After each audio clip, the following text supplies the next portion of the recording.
It's now 10 days after I added the PSB mixture to our different bottles of water, and you can see already that there's quite a difference between each bottle. This bottle here is the water from the pond. This one is the water that we use in our house, so it comes from a bore. This is water from the canal at the back. Both these ones are water from the canal at the back. This one was the cleaner water, the second bottle that I picked up that had no sediment in it, and this one is the one with the sediment. I've been turning these every day, but this morning I haven't, so I'm just going to turn them now to have a look. And this one is, yeah, it's really dark. I can't see anything through that. This one, the canal water, there seems to be, yeah, there's a bit of something in there. I don't know what's, whether it's a little bit of sediment or it's just the mixture working. But that's gone quite cloudy, quite foggy now. And now this is the house water, and it's just white and foggy.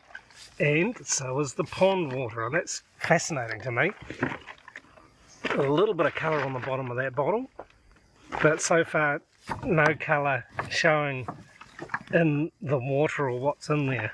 No, the bottom of that one's clear. So very interesting to see the development and how this is going.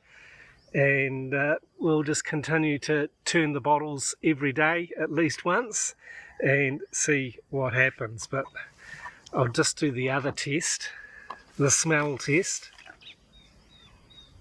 Oh yeah, that's smelling right. That stinks real bad.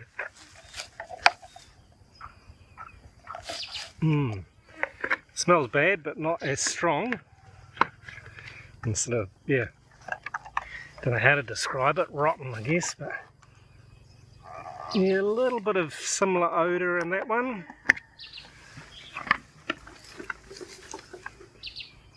And this one smells very similar to the house water, so